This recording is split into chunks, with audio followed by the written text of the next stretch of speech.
meron tayong tatlong fingerprint card, no? Fingerprint impression na sinuri. Okay? At yung dalawa, nauna na namin ilabas. Yung pangatlo, eto ngayon. Okay? Yung sinasabi ninyo, tinatanong nyo sa amin na iba ang litrato.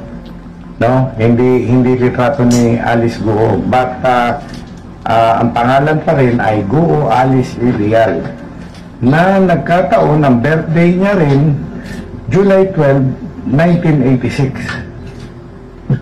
Okay, the same with Alice Guo na mayor na July 12, 1986. Okay, so ganito yan.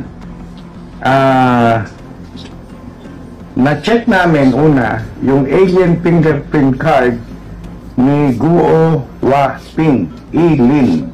Okay? Nasa file namin noon pang March 28, 2006.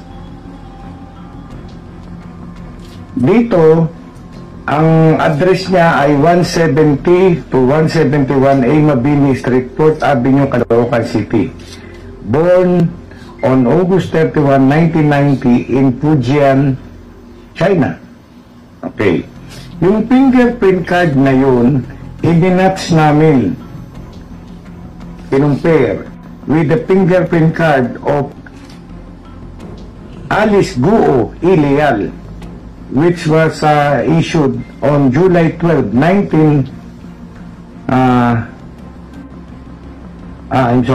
in March 10 to 2021. Dito, ang birthday niya naman, July 12, 1986. Pinanganak siya sa Tarlac. We matched the same and we found out that the impressions belong to one and the same person. Okay? So, Guo Wa Ping Ilin and Mayor Guo Alice Ilial, we conclude to be one and the same person. Okay. About the third, yung may litratong iba, hindi si Mayor Alice, no? This was issued 2005 by the NBI when one Alice Guo Ilial appeared at the bureau and asked for clearance. So, fingerprint was taken at ang birthday niya doon, July 12, 1986 in Tarlac. And she is supposed to be residing in at 138 Kalanchaw Street, Project 8, Quezon City. Yun ang binigay niya sa ano. Okay, the fingerprint card of this person was again compared. Minatch namin dun sa unang dalawang fingerprint cards. Hindi nagmatch. So, eto, hindi ko alam kung sino siya. Person sure that Alice Leal Guo and Guo Wa Ping are one and the same person. Nung ikinumpare po natin siya dito sa fingerprint po na nasa NBI clearance, yung clearance applicant po na Alice Leal Guo na dated November 3, 2005, malayo po, hindi nag-match. Hindi nag-match kay Mayor. Yan po ang enlarged photograph ng isa sa fingerprint niya. May question pa po? Director, dito po sa findings of case, so ano na po ngayon gusto natin sabihin sa publiko? Totally set aside na natin yung isang Brooks Alice Guo Ilial kasi gusto nilang hanapin, may mga ganun gustong hanapin. So ngayon, totally wala na yun o paano po hahanapin po ba natin kasi iba naman ang fingerprint eh. Yes, kung ano man ang pakay ng tao na yun na nagpakilala na si Alice Guo Ilial, hindi natin alam. Kaya nga, pinaimbestigahan ko agad yung address at ayun nga, talagang fake eh. Walang Kalanchaw Street sa Project 8, ang nilagay niya Project 8. Ang Kalanchaw Street may be found maybe sa Project 4. Okay, so pareho. So somebody, meron tong, hindi ko alam kung anong gusto niyang palabasin. Ano siya nalilito? Parang nakakita din. Sino ba nang gaya nito?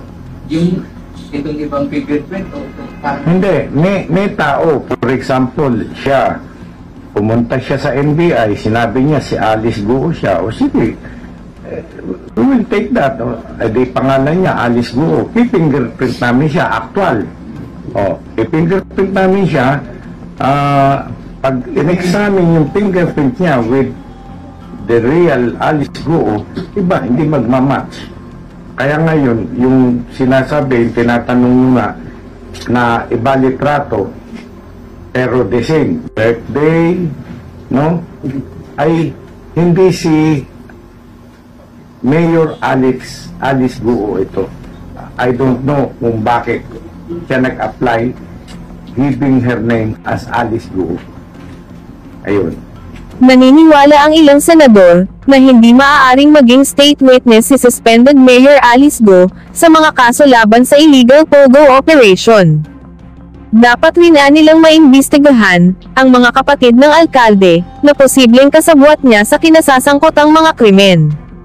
Dahil dito, ay may panibagong dokumento ang pinakawalan ni Senator Sherwin Gatchalian kahapon na may kaugnayan pa rin kay suspended Mayor Alice Guo. Sa dokumentong inilabas ni Gatchalian, pinaghihinalaan niya ngayon na si Wesley Leal Guo, na sinasabing kapatid ni Mayor Alice Guo, ay si Guo Xianjian, ang tunay na pangalan. Gumagamit daw ito ng Chinese at Philippine passport. Ayon sa senador, ay pinagbatayan niya na si Guo Xianjian ay si Wesley Leal Guo, base sa fingerprint na nagmatch sa NBI.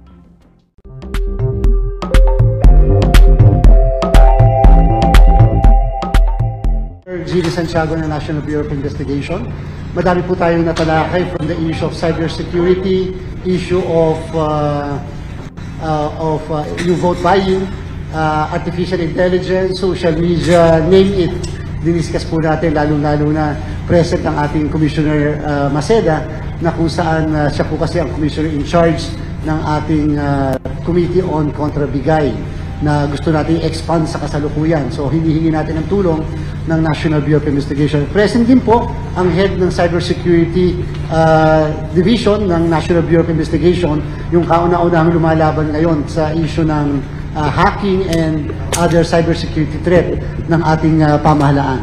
Papasalamat tayo kay Director Santiago sapagkat yung pagdalaw niya dito, may strengthen natin yung relationship natin sa National Bureau of Investigation, lalong-lalo na yung mag-a-attempt to question the integrity and the credibility of the results of the election. Yung bang sisirain ang paniniwala ng mga kababayan natin.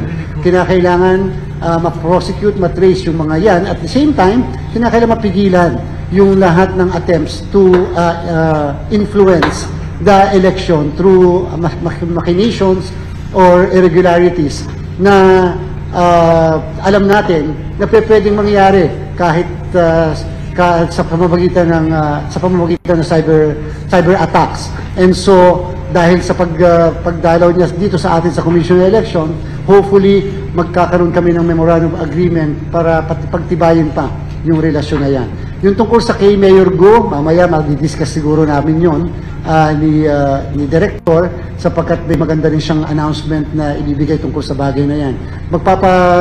Officially magpapa-receive tayo sa NBI ng isang letter request for the report on the findings ng NBI patungkol sa naturang personalidad, sa kanyang fingerprint, sa examination nila, and upang makatulong sa COMELEC sa gagawin naman namin na pagsisimula ng aming sariling investigasyon for possible violation ng election law, lalong-lalo na kung may issue ng misrepresentation. So, muli, maraming salamat sa inyo at magandang umaga.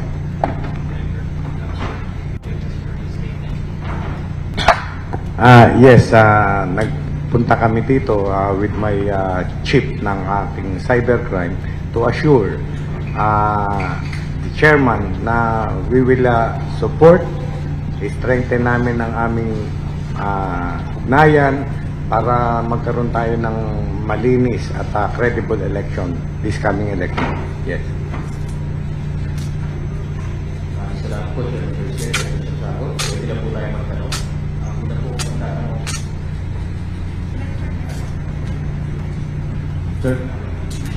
Sir, magandang umaga po. Michael Rogas po from Radyo Pilipinas. Unang-una po sa NBI. Sir, meron po ba tayong gagawin collaboration with the COMELEC for the upcoming election? Kasi alam naman natin, magiging yung ating pong technology ngayon. Marami na po yung mga nakakatunayan. Meron po kayong mga na-arresto po itong mga nakaraan na mga hacker. Ano po yung magiging pakikipagtulungan po ninyo sa COMELEC para po masiguro na ang ating pong eleksyon ay magiging maayos din naman at magiging mapayapa? Tulad nga ng nasabi ko nung ako'y mag-assume ng aking position, we will pound on cybercrime, and the NBI will be proactive, no? Kaya talaga kami ng aking chief ng cybercrime, we are working hand in hand. Talagang always kami na nag-uusap kung paano namin ma-improve pa ang ating cybersecurity. Although ang binabanggit po ng COMELEC ay hindi naman po maaaring o hindi naman po ganun kagad yung ating pong technology na gagamitin sa 2025 election. Sa inyo po, meron po ba kayong mga pinag-ahandaan na or mga plano para po sa 2025 election? Alam nyo, sa amin, tanggap namin na walang impenetrable, walang hindi pwedeng mahack. Ang amin ay ma-prevent. Okay? As much as possible, yung nag-i-intend na mag-hack, mahirapan man lang sila. Makita na namin sila bago pa lang nila magawa yung kalokohan nila. Sir, kay Mayor Alice Go, ano po ang plano na ngayon ng NBI na after po na mag-match yung kanya pong fingerprint nung kay Go Huaping, ano po ang susunod na kakabayan? Well, yun nga, napatunayan namin na yung Go Huaping na Chinese at yung Alice Go illegal ay iisa ang fingerprint. So, one and the same person sila. Now, it is up now for Senate, ang COMELEC, kung ano ang next move nila. We will only be assisting them. Maliban po doon, meron pa ba kayong mga bago na natuklasan about Mayor Alice Go? Meron pa isang Alice Go na kumuha ng clearance in 2005. Remember that yung ACR niya na nakapile sa amin is 2006. Kumuha si Alice Go to 2021 ng clearance. Merong kumuha ng clearance 2005, Alice Go din. Now, within the day, lalabas ang resulta ng fingerprint examination. Yung pong Alice Go ng 2005 na binabanggit po ninyo, taga saan po siya? Yun yung taga Quezon City. But na-check na namin yung history ng bahay na yun, ng address na yun, wala dong natira na Alice Go. So, yun pa lang. Pero I will give you the whole information pagka nasa akin na, hawak ko na. Okay, thank you so much, Director.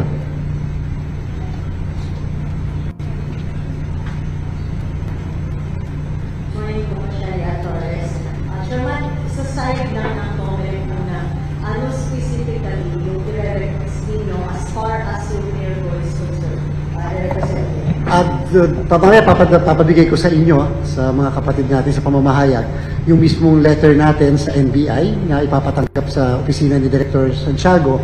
We will officially request for the report findings doon sa mismong fingerprint examination and such other examinations that the NBI is conducting upang mas magamit namin yung mga dokumentong yan, mga ebidensyang yan sa pag-build up ng kaso kung meron man. At the same time, sabi nga po ni Solicitor General Guevara, any moment from now, ipapile nila yung kanilang petition for quo warranto. Alam nyo kasi may mga dokumento rin na nahingi sa amin ang Office of the Solicitor General. At kung sakasakali na mapafinalize na talaga, mapapile yung petition, hihingi rin kami ng kopya nun.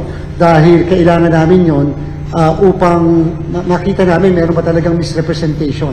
Alam niyo po kasi, uulitin ko, sa ating Omnibus Election Code, dalawa ang liability ng isang kandidato kapag siya ay nagsinungaling sa kanyang Certificate of Candidacy, at least as far as the COMELEC is concerned. Na, number one po, pwede siyang ma-disqualify, ma-cancel ang kanyang candidacy for material misrepresentation. Number 2, kung wala mang na-file o may na-file na kaso laban sa kanya for cancellation of candidacy, pwede po siyang makasuhan ng kasong kriminal. Yan po ay misrepresentation under Section 261 ng Omnibus Election Code, and therefore 3 to 6 years imprisonment din po yon. At siyempre, iba pa po yung liability niya ng isang taong, isang personalidad na magbabiolate ng ating Omnibus Election Code, kasi meron pong pagsisinungaling, and therefore may perjury dahil pinalumpaan po yon, o kaya po may falsification. Magkaiba pa pong kaso yon. At yung po, usually, sa piskalya naman ipinafile. Basta as far as the Comelec is concerned, doon po kami nakafocus sa misrepresentation issue. Kung sakali po kasi na mapapatunayan na meron talagang ebidensya na mabigat na pwedeng mag-survive sa court, then gusto natin magturo din ng lesson sa mga magpapail ng candidacy ngayong October, na hindi po basta-basta kayo nag-fill up na inyong certificates of candidacy. Maliban sa obligasyon nyo sa sambayan ng Pilipino, sa inyong constituency, na maging makatotohanan, maging matapat, dapat nyo pong maunawaan na iyan po inyong pinapanumpaan. At dahil po dyan, may kaakibat na responsibilidad at kahit na nga walang nire-require na attachment ng mga dokumento, nakapanumpa po kayo na kayo ay natural born or citizen of the Philippines, kayo ay of age, kayo ay residente ng lugar na to, kayo ay registered voter, na ito ang nickname mo, ito ang nag-nominate sa inyo na political parties, lahat po kasing yan required ng Omnibus Election Code. Sir, pwede sabihin a matter of days na lang and you will file the case, given that yung OSG mag-file. Kasi kapag nag-file ang OSG, petition for co-warrant to yun, issue ng eligibility yon. Ang issue ng eligibility, technically, para siyang petition for cancellation of candidacy. So kung ano ang file ng ombudsman, malaking bentahe sa amin kung ano yung mga ebidensya pa na nakalap ng mismong Solicitor General. Kahapon, kinausap natin ang ating law department, binigyan natin ng instruction to really now start the ball rolling on the investigation upang magsimula na yung pangangalap ng ebidensya. At ang proseso sa amin, kung ano man yung findings ng aming law department, sila ay magbibigay ng recommendations sa NBank upang ang NBank ang magkaroon ng pinal na sasabihin, magpapile ba ng kaso sa korte o hindi.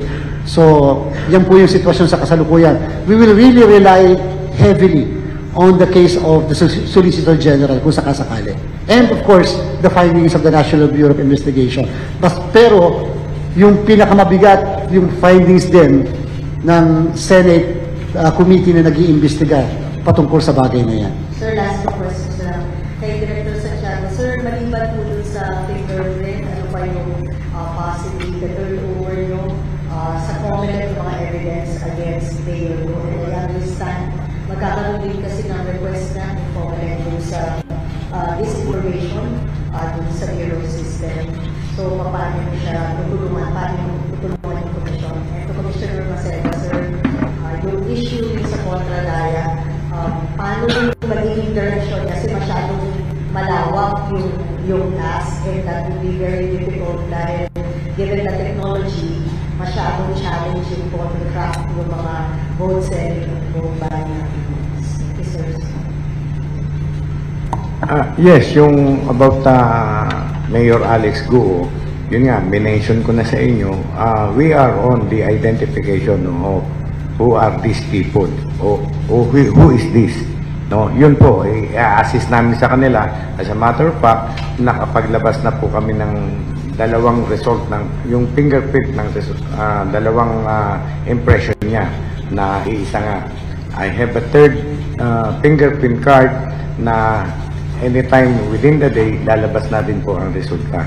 About yung vote buying, yung mga election offenses, no? We will cooperate. Ang NBI nandyan. We'll try to arrest itong mga tao na to na bumibili ng boto. Ganun po. No? Opo. Thank you, sir. Commissioner Maceda. Yeah, thank you, Sheria.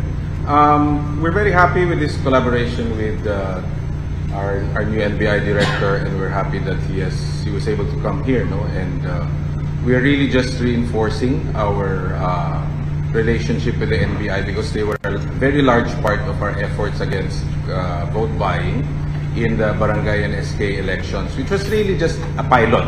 Because as you know, from being a task force, it was elevated to being a committee. So the big test really of this committee is the 2025 national and local elections.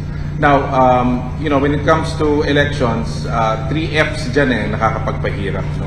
Which we want to guard against. This is elections that are sabotaged by force, by fraud, or by funds. And in all these efforts, the NBI is going to be part of that. When it comes to funds, nandyan po yung vote buying nga, no? So yung kanilang participation, whether in investigation or even in intelligence gathering, helps us a lot, no?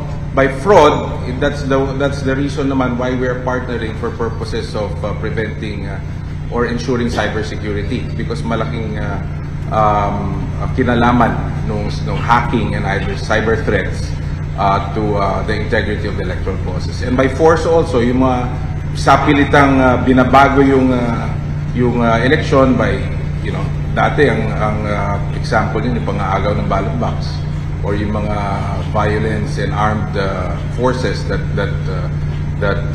interfere. Kasama rin ng NBI dyan sa kanilang investigation and intelligence services to help weed that out.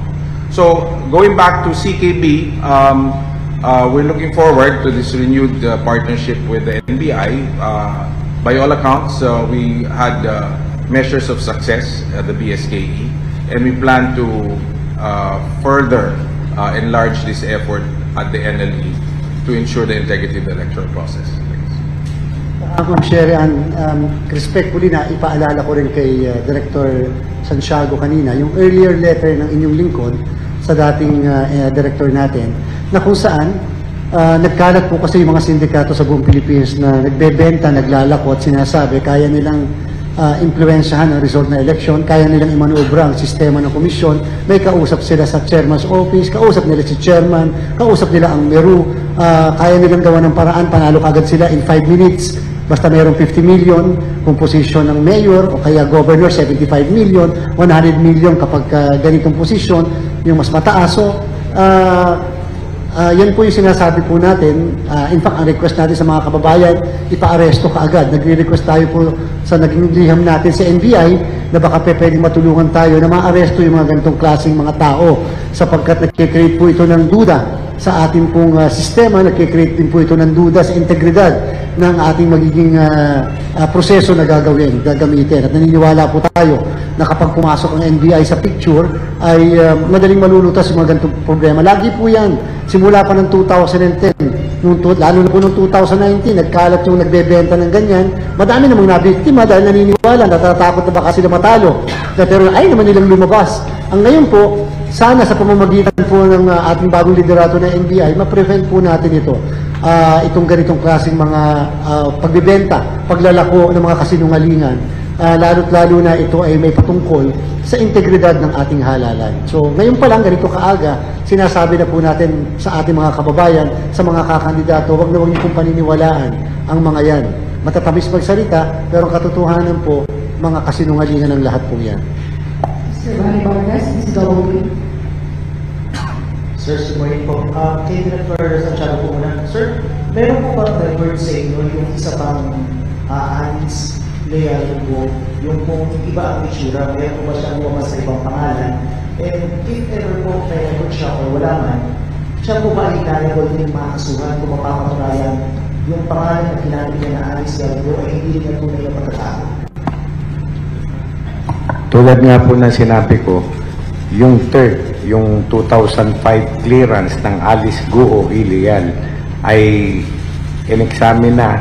Within the day, lalabas po ang examination. Ilalathala po namin sa inyo. Kung sa ano sir, lalabas po na may mali siya po yung kanyang pagkain, hindi siya yun, pwede po siya kasampahan ng reklamo? Yun nga, sabi ko sa inyo, whatever will be the result, aid lamang yun para sa COMELEC, para sa OSG, sa Senate, aid lamang yun. We will support them doon sa anumang kaso ipapile nila. Sir, hindi naman po kay Mayor Go, nabanggit na chairman na baka hindi lang po Alice Go, baka may iba pa na mga tatangkadin na hindi po Pilipino o questionable po ang personality na tatakbo sa eleksyon. Usually po, pag ganito utok ng isang tao, meron din mga nagpapaabot ng mga sumbong, mga nagpapaabot ng informasyon. Ito po ba ay nararanasan na kayo? May nangyayari na ba yung mga nagsusumbong na siya dito ay hindi ganyan, si politikong ganito ay iba ang pagkatao kaya ay nakapunong sa pwesto. At sa NBI po, baka meron rin po ganyan sa kanila. At siyempre, napakadami po mga ganyan, napakadami nagsasabi, nagreklamo. Kaya lang po, alam nyo, kinakailangan po kasi na susunod sa patakaran ng batas. Talaga pong taling-tali ang kamay ng Commission on Elections patungkol sa mga kasong pwedeng ma-file sa mga kandidatong sa kanilang palagay ay hindi nagkakaroon ng kwalifikasyon base sa ating saligang batas, base sa ating umiiral na batas. Hindi po kasi talaga pwedeng ang COMELEC ay magmoto proprio na mag-disqualify base sa kung ang pag-uusapan ay edad, citizenship, tirahan, residency, registration bilang botante at literacy, yung pagiging able to read and write. Dapat po, sabi ng batas, merong isang registered voter ang magpa-file. Meron lang po isang exception na pwedeng COMELEC ang mag-file motu proprio, kami mismo, Section 69 ng Omnibus Election Code, nuisance candidacies. So tatanggapin pa rin namin ang certificates of candidacy, tapos tsaka namin bibigyan ng due process, pagsasagutin namin, tapos tsaka namin pwede i-disqualify sa pagiging nuisance. Pero kapag po yung mga binanggit kong qualification, ang issue, kakailanganin may magpa-file ng isang registered voter. Kaya napakaganda pong itong nangyari din. Nabuksan ang isip natin, kulang ba talaga ang batas? O ano ba talaga ang dapat na dagdag na batas? Para lang hindi may mga nakakaligtas. At talaga pong pwede at posible yun nangyayari na may nakakaligtas na nakapagpa-file, hindi naman pala of age. Hindi naman pala Filipino citizen, whether natural born or naturalized. Hindi naman pala registered vote. May mga ganyan. Kaya lang, hindi naman po namin alam lahat sa buong Pilipinas kung sino at ano yung pagkatao ng mga nagpapile ng candidacy.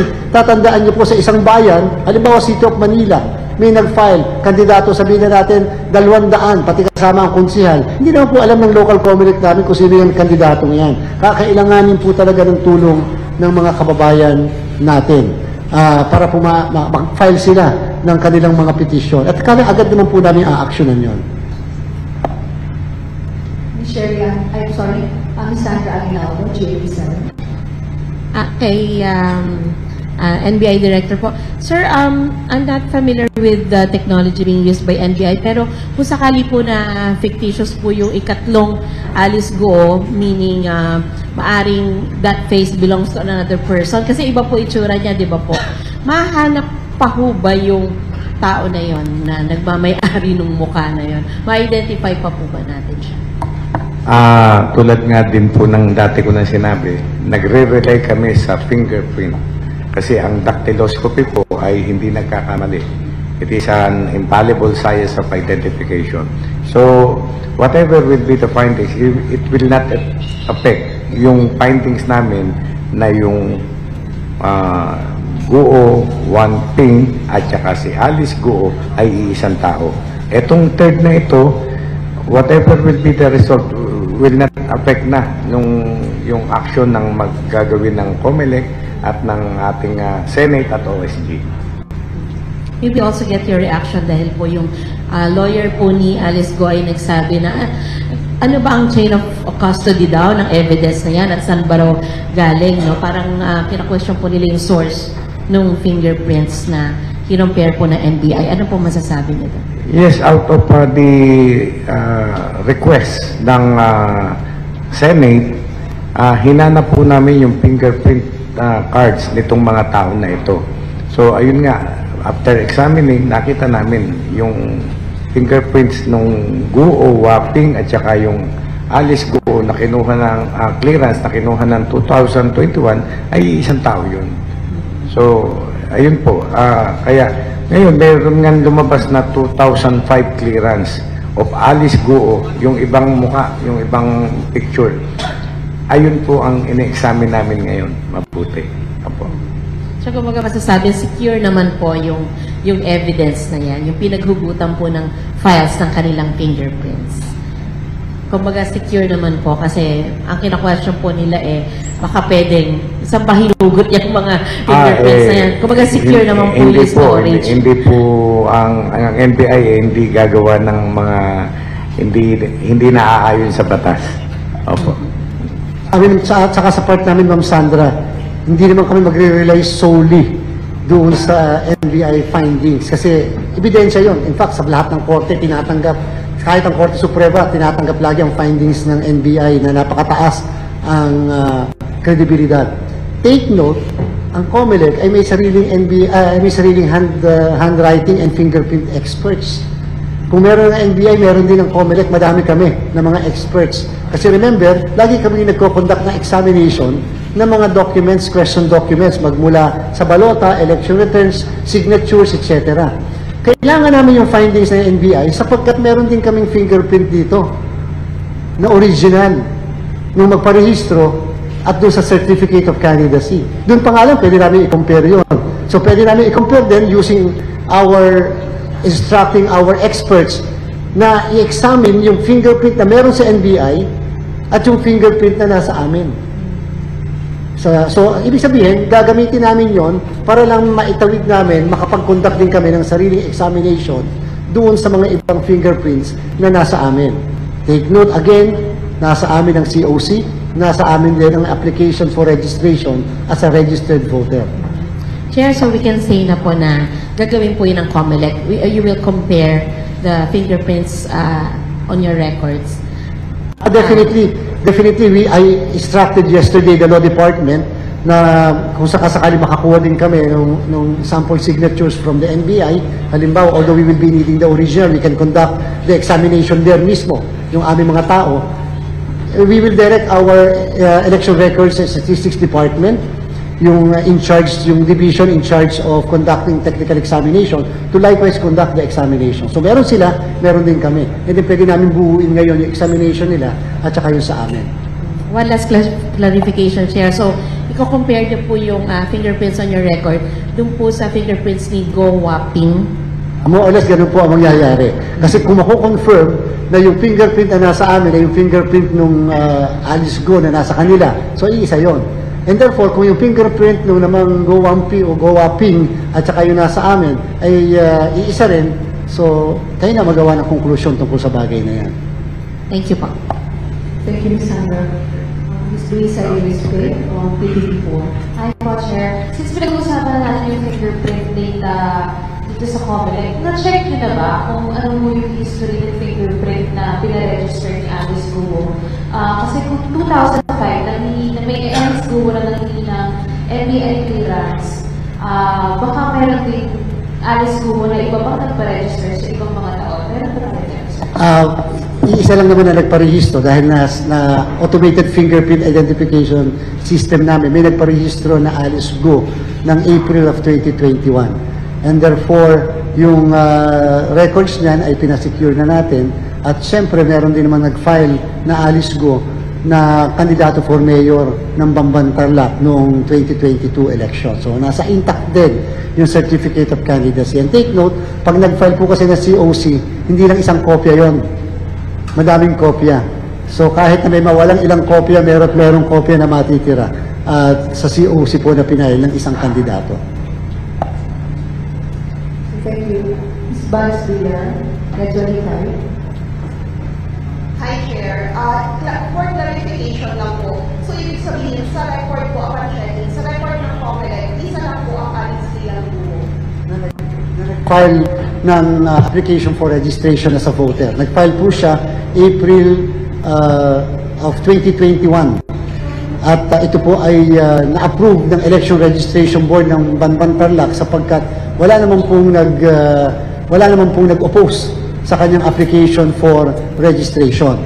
So, yan po yung April 2021, na-counter-check na po yung fingerprint na yon as against the other fingerprints sa buong Pilipinas kasi nagko-conduct tayo quarterly ng AFIS na tinatawag at hindi naman po siya nag-match sa iba pang fingerprints sa ibang parte ng Pilipinas o kung saan man.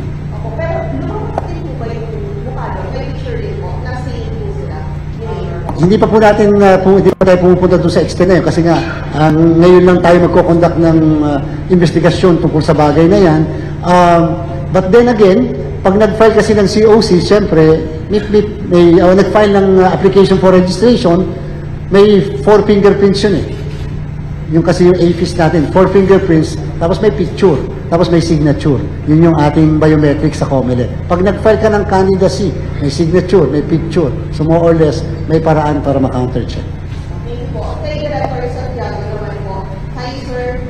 Balik, i-clear ko lang po, yung initiative ng NBI para magsagawa ng fingerprint matching kay Mayor Guo at saka kay Alice Leal Guo, kung walang nila sa 2005. Yun po ba ay initiative na sarili po ng NBI or request ng sarili po? Upon the request of Senate, particularly Senator Ontiveros.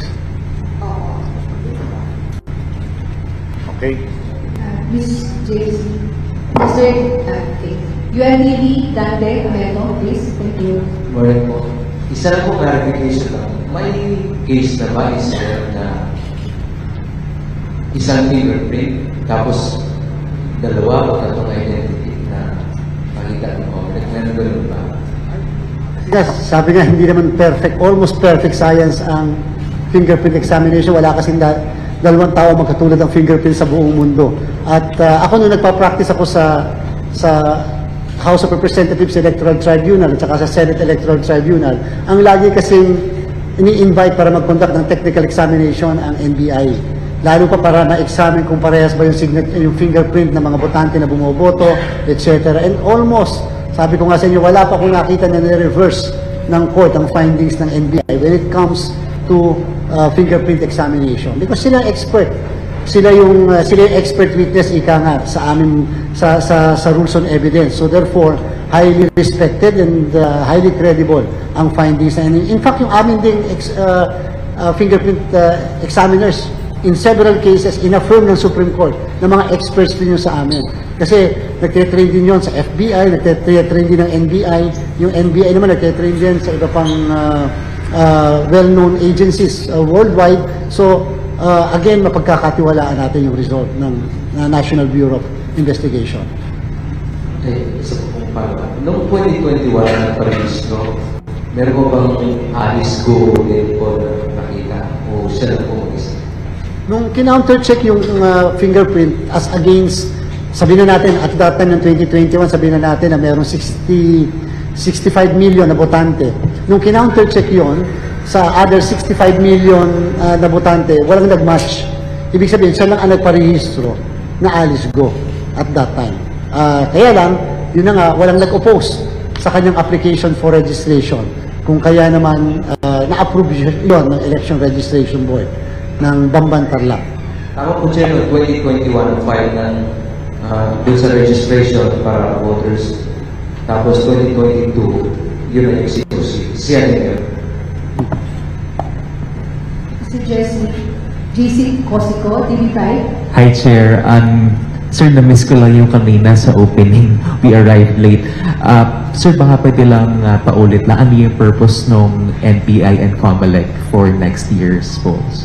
Ang sa amin is, una yung pagdalo ni NBI Director, talagang sobrang namin ina-appreciate sapagkat ma-strengthen namin yung ating relationship na matagal na naman namin na-harness yung relationship with NBI. Lagi namin silang tinatap magmula sa kontrabigay ni Commissioner Maceda, itong ating contra fake news at saka misinformation, disinformation directed against the integrity of our electoral process, the integrity of our electoral system and everything. At saka yung sa mga na-reiterate natin yung mga sindikato na nagbebenta rin ng mga sabes. Kaya daw ma-impluensya ng result ng election. Sabi natin baka pwede na ma-imbestigahan, ma-aresto kung kinakailangan. And then of course yung case din ni Mayor Guo na discuss namin sapagkat hihingi kami ng tulong dahil magkukondak ang COMELEC na sarili investigation for purposes of determining kung mayroon bang liability sa tinatawag na misrepresentation. At siyempre, napag-usapan namin yung ating pinopropose tungkol sa AI at deepfakes at sinabi natin sa pangunguna ng head ng Cybercrime Division ng NBI na kung pwede makitulungan tayo lalo na sa pagdadraft ng guidelines kung paano natin lalabanan yung masamang aspeto ng AI at yung deepfake na tinatawag. And sir, to clarify, yung case to be filed against Mayor Alice is misrepresentation. Tama po? Hindi ko pa naman sinasabi Okay. maapapal, pero kung sakasakali ang isang kandidato na hindi nagsabi ng katotohanan, lalo pa material at that, sa Certificate of Candidacy, ang tawag doon material misrepresentation. And therefore, kung may material misrepresentation, meron kaming provision sa Section 261 na pwedeng humarap ang isang kandidato na nag-misrepresent materially doon sa kanyang Certificate of Candidacy na kasong kriminal. And that is an election offense. Without prejudice sa iba pang criminal cases na pwedeng i-file sa kanya. Okay, any more questions or follow-up? Dante, Mr. Dante Arnesto. No? Chair, follow-up lang po, parang on the record. Kung nag-registrado mo dati sa 2021, 2022 ng file. 2021 din ang filing ng Certificate of Candidacy, October. 2020 kasi 22 election eh. So, paano yun? Di ba may issue ng residency? Wala kasi nag-question. Take note, sabi ko sa inyo na kung may issue ng residency, citizenship, age, registration bilang botante or literacy, dapat meron magpa-file na isang registered voter. Pag wala, kahit alam ninyo, kahit whatever, hindi namin magagalaw or ano. Kasi nga, kakailanganin may case. So the Congress cannot act motu proprio? Hindi, we cannot act motu proprio. Nasa batas mismo. Nasa Section 74 in relation to 78 ng Omnibus Election Code. Follow-up, Mr. Mark. Sir, pasensya po ulit lang. For clarification, yung dalawa po bang Alice Go, records ng dalawa pa sa NBI clearance, ang i-request po nila na makuha? Yes, yung mismo overall report. At saka yung ilalabas ngayon ni Director Jimmy Santiago na bagong findings nila, hihingi na rin namin lahat yun para naman makumpleto, and then we can start naman the examination yung meron naman din sa amin and the comparison doon nasa kanila. At kung kinakailangan puntahan namin yung original para lang makita ng mga experts namin din doon, ma-examine, although may findings na sila, para maging more or less accurate yung findings namin. Sherian Flores. Director Santiago, sir, para mas maintindihan po ng public, ano yung significance ng third findings, yung evaluation nito sa yung dinensyon niyo po kanina? Kailangan siya rin. Yes, tulad nga sinabi ko, wala nang actually whatever will be the result, mag-match o hindi, wala nang hindi na makaka-apekto doon sa unang findings namin na yung Chinese na Guo Wangping at yung Alice Guo ay iisang impression lamang ng fingerprint, iisang tao. So yung third na hinahanap namin na Alice Guo Wangping, ano man maging resulta nun, hindi na mababago yung resulta nung yung dalawa. Okay. Ay tinatanong kasi kami bakit may yung litrato, tungkol sa litrato. Yung isa pang ine-examine namin ngayon, iba litrato. Kung kasi very coincident na August 31 ba ang birthday, parehong pangalan, very coincident, no? Pwedeng magpareho ang birthday ng tao, pero hindi pwedeng magkapareho ang kanilang fingerprint. Ayan, even twins hindi magkakapareho. Yun, kaya nakuha na namin, di ba gusto lang natin malaman kung yung Chinese na Guo Wangping at yung Alice Guo, now the mayor, are one and the same person. Meron na kaming nakita na conclusive evidence, isa lang tao yun. So yung third na yun, yun nga, hindi na makaka-apekto yun dun sa findings namin. Okay? No. Tanong ako ba? Meron pa po ba? Wala na. Okay. Since wala na pong katanong dyan, tapos sa ating press conference today. Maraming salamat po sa lahat. Thank you. Para sa iba pang karagdagang mga balita at impormasyon, ay huwag po nating kalimutang mag-like, share at comment sa video na ito, at huwag po rin nating kalimutang mag-subscribe to continue supporting us. Maraming salamat po sa inyong panonood, at naway tangkilikin po ninyo ang aming YouTube channel.